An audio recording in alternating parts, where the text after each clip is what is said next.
ଅସୁସ୍ଥ ହୋଇପଡ଼ିଛନ୍ତି ସଦ୍ଗୁରୁ। ମୁଣ୍ଡ ଭିତରେ ରକ୍ତସ୍ରାବ ପାଇଁ ହୋଇଛି ତାଙ୍କର ଅପରେସନ। ଲୋକପ୍ରିୟ ଆଧ୍ୟାତ୍ମିକ ଗୁରୁ ତଥା ଈଶା ଫାଉଣ୍ଡେସନ କୋଏମ୍ବାଟୁରର ପ୍ରତିଷ୍ଠାତା ସଦ୍ଗୁରୁ ଜଗ୍ମୀ ବାସୁଦେବଙ୍କର ମସ୍ତିଷ୍କ ସର୍ଜରୀ ହୋଇଛି।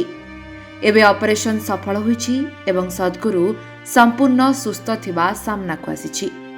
ଏହି ଅପରେସନ ପରେ ସେ ନିଜେ ଏକ ଭିଡିଓ ମଧ୍ୟ ରେକର୍ଡ କରି ଏହାକୁ ସେୟାର କରିଛନ୍ତି, ଯେଉଁଥିରେ କି ସେ କହୁଛନ୍ତି ଯେତେବେଳେ ଡାକ୍ତରମାନେ ତାଙ୍କ ମସ୍ତିଷ୍କ ଖୋଲିଥିଲେ ସେତେବେଳେ ତାହା ପୂରାପୂରି ଖାଲି ଥିଲା। ବର୍ତ୍ତମାନ ସେ ଖୁବ୍ ଭଲ ଅଛନ୍ତି। ତାଙ୍କ ମସ୍ତିଷ୍କ ଭିତରେ କୌଣସି ବି ଅସୁବିଧା ନାହିଁ।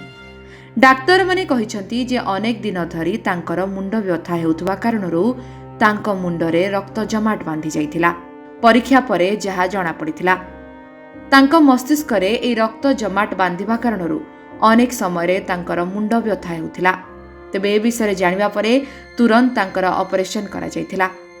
ଦିଲ୍ଲୀ ଆପୋଲୋ ହସ୍ପିଟାଲରେ ନ୍ୟୁରୋ ସର୍ଜନ ଡାକ୍ତର ବିନୀତ ସୁରୀ ସ୍ୱାସ୍ଥ୍ୟ ବୁଲେଟିନ୍ ଜାରି କରି କହିଛନ୍ତି ଯେ ସଦ୍ଗୁରୁଙ୍କ ମସ୍ତିଷ୍କର ଏକ ଅଂଶ ଯେଉଁଭଳି ଭାବେ ଫୁଲିଥିଲା ଏବଂ ସେଥିରେ ରକ୍ତ ଜମାଟ ବାନ୍ଧିଥିଲା ତାହା ତାଙ୍କ ଜୀବନ ପ୍ରତି ବିପଦ ଆଣିଥାନ୍ତା।